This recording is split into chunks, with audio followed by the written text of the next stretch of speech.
नेपाल की राजनीति में बड़ा बवंडर आ गया है। नेपाल में सत्ता परिवर्तन होते ही और बालेन शाह के प्रधानमंत्री बनते ही पूर्व प्रधानमंत्री केपी शर्मा ओली और नेपाल के पूर्व गृह मंत्री रमेश लेखक को पुलिस ने अरेस्ट कर लिया है, जिसके बाद नेपाल में एक बड़ा राजनीतिक बखेड़ा खड़ा होता दिखाई दे रहा है।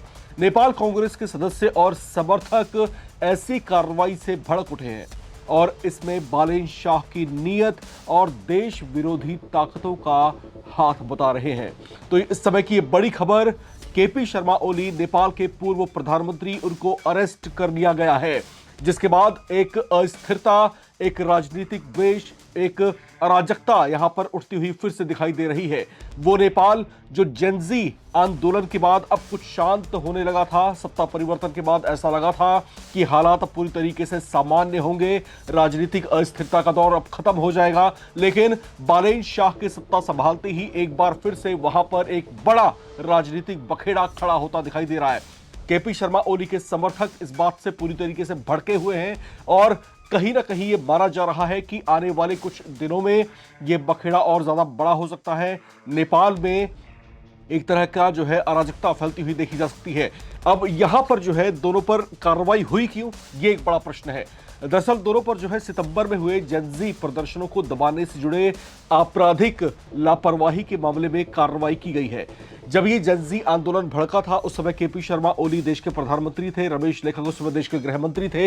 इन पर यह बड़ा आरोप लगाया गया है कि उस दौरान जो जेनजी आंदोलन भड़का था उसको दबाने के लिए इन्होंने जिस हथकंडे को अपनाया, जिस तरीके से उसको कुचलने की कोशिश की और उसमें जिस तरीके से 77 मौतें हो गई, तो ये जो है अपने आप में एक बड़ा सवालिया निशान था उस समय की तत्कालीन शासन के ऊपर।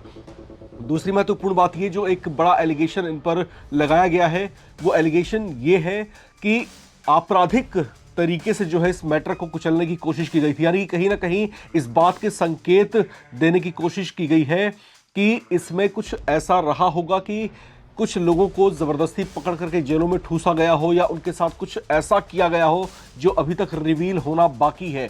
तो इस तरह का आक्षेप उनके ऊपर लगाया गया है, इस तरह के बड़े आरोप लगाए गए हैं जिस पर अब ट्रायल शुरू होगा और फिर बातें सामने निकल करके आनी शुरू होंगी। खैर, यहां पर बालेन शाह के प्रधानमंत्री पद संभालने के बाद ये उनका पहला बड़ा एक्शन बताया जा रहा है।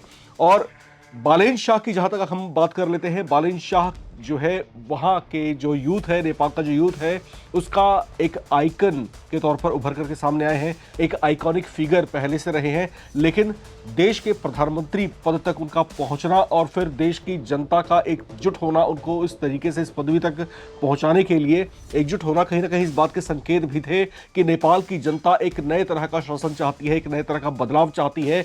और फिर जिस तरह की शासन प्रणाली, जिस तरह की शासन व्यवस्था से वो त्रस्त हो गई थी, उसकी परिणति अब कहीं ना कहीं इस तरीके से अब देखी जा रही है। तो यहां पर बालेन शाह का प्रधानमंत्री बनना और फिर केपी शर्मा ओली का जो गिरफ्तार हो रहा है, कहीं ना कहीं दोनों ही चीजों को लोग आपस में जोड़ करके या फिर कनेक्ट करके देखने की कोशिश कर रहे हैं। हालांकि इसके पीछे की कहानियां कुछ और निकल करके आ रही है, उस पर भी हम आएंगे। लेकिन उससे पहले एक बड़ी बात ये कि केपी शर्मा ओली के गिरफ्तार होने से चीन को जबरदस्त झटका लगा है। दुनिया भर के बुद्धिजीवी अब यही कह रहे हैं कि केपी शर्मा ओली, जो कि नेपाल में एक तरह से चीन के पपेट के तौर पर थे, यानी कि जब तक नेपाल के शासन में वो रहे हैं तब चीन की आवाज को नेपाल में मुखर करते रहे हैं और जब तक उनका शासन वहां पर रहा तब तक नेपाल और भारत के संबंध भी हमेशा हाशिए पर रहे, हमेशा तनावपूर्ण होते हुए देखे गए। अब यहां पर सवाल यह उठता है कि क्या बालेन शाह ने इंटेंशनली ऐसा किया और उन्होंने पहले से ऐसा सोच रखा था कि प्रधानमंत्री बनते ही केपी शर्मा ओली को अरेस्ट करवाएंगे? क्या वाकई ऐसा है? ये बातें इस समय जोर पकड़ रही हैं, लेकिन हकीकत यह है कि बालेन शाह की सरकार के गठन और उनके पावर में आने से पहले ही उनके खिलाफ एक्शन की सिफारिशें की जा चुकी थी। गृह मंत्रालय की ओर से इसे लेकर पहले ही शिकायत दर्ज कराई गई थी, जिसके आधार पर जांच शुरू हुई थी और फिर कोर्ट से वारंट जारी होने के बाद ओली के खिलाफ जो है इस तरह का बड़ा एक्शन लिया गया है। यानी कि अगर आप इस बात को करेक्ट करने की कोशिश कर रहे हैं कि बालेन शाह के प्रधानमंत्री बनने के बाद ही उनका ये पहला एक्शन लिया गया और इंटेंशनली उन्होंने ऐसा किया तो आपको यहां पर थोड़ा थम जाना चाहिए, क्योंकि इसकी पटकथा पहले से ही लिखी जा चुकी थी और पहले से ही जो है गृह मंत्रालय की ओर से ये सिफारिशें की जा चुकी थी कि जो है केपी शर्मा ओली और जो पूर्व गृह मंत्री हैं रमेश लेखक, उनके शासनकाल में जनजी प्रोटेस्ट जो हुआ उसको दबाने के लिए, कुचलने के लिए कुछ आपराधिक हथकंडे अपनाए गए थे। इसी मामले की जांच के लिए जो है एक विशेष आयोग का गठन किया गया था। तो यह आयोग किसका था? काठमांडू पोस्ट की रिपोर्ट की अगर माने तो यह आयोग जो है स्पेशल कोर्ट के पूर्व जज गौरी बहादुर कार्की की अध्यक्षता में गठित किया गया था, जिन्होंने मामले की जांच के बाद अपनी एक बड़ी रिपोर्ट तैयार की थी और उसी के आधार पर यह बड़ा एक्शन लिया गया है। पूर्व पीएम ओली, रमेश लेखक और जो मौजूदा इस समय पुलिस प्रमुख थे अभी चंद्र कुबेर खापुरंग जिनका नाम है, उनके खिलाफ जो है धारा 181, 182 के तहत केस चलाने की सिफारिश की गई थी। अब मामला जो है जुडिशरी में है, ट्रायल अब इसके ऊपर शुरू होगा। सख्त कार्रवाई के संकेत हैं।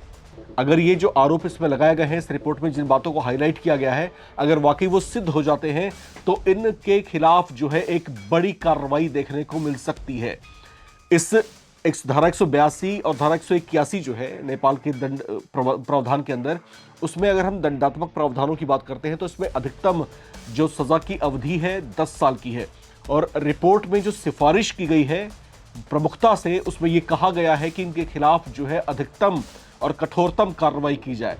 तो इस तरह की बातें अगर हाईलाइट की गई हैं तो कहीं ना कहीं बात कहीं ज्यादा बढ़ करके है, क्योंकि जिन बातों को भी संकेतों के जरिए जाहिर किया गया है, ये रिपोर्ट जब पूरी तरीके से सामने आ जाएगी और जब इसको पब्लिक डोमेन में लेके आया जाएगा तो उसके बाद ये मालूम पड़ पाएगा कि किन किन अपराधों के तहत या फिर किन तथाकथित या फिर संभावित गतिविधियों के तहत इनके खिलाफ सजा के लिए जो है सिफारिश की गई है। तो खैर यहां पर ये बड़ा एक्शन, पूर्व प्रधानमंत्री, पूर्व गृह मंत्री इस समय जो है कार्रवाई की चपेट में है। अब इस बड़े एक्शन से पहले एक हाई लेवल मीटिंग भी बुलाई गई थी, जिसमें गृह मंत्री सुदन गुरुंग ने जो है सुरक्षा प्रमुख से बातचीत की थी। गृह सचिव और कानून सचिव को भी मुख्यालय में पहुंचने को कहा गया था और फिर उसके बाद कई घंटों तक और कई दौर की लंबी बैठकें चलती रहीं। उसके बाद फिर कहीं जाकर के ये पूरा एक्शन लिया गया। और ये भी कहा जा रहा है कि बालिन शाह की अगुवाई वाली सरकार ने जो है शुक्रवार को इससे पहले कैबिनेट मीटिंग की थी। वहां पर जो है आयोग की रिपोर्ट को लेकर के भी डिस्कशन हुआ था और फिर उसके बाद अचानक ये एक्शन लिया जाता है। तो ये जो है कहीं ना कहीं एक बड़ा संकेत आप इसको कह सकते हैं कि देश में सत्ता परिवर्तन तो हुआ है। जनजी आंदोलन जिन उद्देश्यों के साथ में सड़क पर उतरा था, वो अब कहीं ना कहीं नई सरकार के गठन के बाद अब हकीकत में बदलता हुआ दिखाई देगा। नए नेपाल के गठन की बात थी, नए तरह की शासन व्यवस्था के गठन की बात थी, व्यवस्था में से जो है करप्शन को हटाने की बात थी, इसके अलावा नए तरह की शासन व्यवस्था के अंदर जो है नई बातों को डालने की बातें थी। तो वो तमाम चीजें अब जो है बालिन शाह के नेतृत्व में होती हुई दिखाई देंगी। लेकिन उससे पहले ये बड़ा एक्शन अब दुनिया भर में चर्चाओं का विषय बन रहा है। लेकिन ये हुआ क्यों, इसके पीछे की क्या कहानियां थी, थोड़ा सा उस पर भी हम आते हैं। दरअसल सितंबर 2025 वो महीना था जब जेनजी युवाओं ने सोशल मीडिया बैन के खिलाफ जो है प्रदर्शन करना शुरू किया था। उसके बाद ये आग इस तरीके से भड़कती चली गई कि हजारों लाखों की संख्या में पूरे नेपाल भर में युवा जो है खासतौर से सड़कों पर उतर आए थे। उन्होंने सत्ता परिवर्तन की मांग उठाई। उन्होंने कहा कि जो देश है वो गलत दिशा में बह रहा है, ट्रांसपेरेंसी होनी चाहिए, करप्शन दूर होना चाहिए, नए तरह की शासन प्रणाली आनी चाहिए। तो इन तमाम मुद्दों को लेकर के वो जो है सड़क पर आंदोलित दिखाई दिए थे। इसी आंदोलन को केपी शर्मा ओली की सरकार ने खुद के लिए एक बहुत बड़ी चुनौती माना और फिर उनके खिलाफ और इस आंदोलन को कुचलने के लिए जिस तरह से उन्होंने कदम आगे बढ़ाए उसको पूरी दुनिया ने देखा। और एक और महत्वपूर्ण बात यह कि नेपाल का जो ये आंदोलन था, वहां पर जो है ये सत्ता परिवर्तन होना कहीं ना कहीं इस बात के संकेत भी हैं कि जब युवा एकजुट होते हैं तो कहीं ना कहीं उनकी जो शक्ति है, उनकी जो आवाज़ है, वो बड़ी से बड़ी सत्ताओं को भी उखाड़ करके फेंक देती है। अब जो रिपोर्ट आई है सामने, इसमें हालांकि 2 बड़े एक्शंस हो चुके हैं, लेकिन साथ ही साथ इस बात के भी संकेत हैं कि अभी और भी कई बड़ी मछलियां इस जाल में फंसनी बाकी है। कौन कौन से हैं वो नाम? इसमें जो है तत्कालीन गृह सचिव जो है गोकर्ण मणि, इसके अलावा आर्म पुलिस फोर्स के प्रमुख राजू आर्याल, राष्ट्रीय जांच विभाग के प्रमुख हुतराज थापा और काठमांडू के तत्कालीन सीडीओ छवि रिजाल और इनके खिलाफ जो है बड़ी कार्रवाई यहां पर हो सकती है। मामला शुरू हो चुका है। क्या कुछ होगा, तमाम बड़ी अपडेट्स के साथ हम फिर आपके बीच लौटेंगे। लेकिन नेपाल में हो रही इन तमाम गतिविधियों को लेकर के आप क्या सोच रहे हैं, लिखकर कमेंट बॉक्स में जरूर शेयर करें। देखते रहे नवभारत टाइम्स।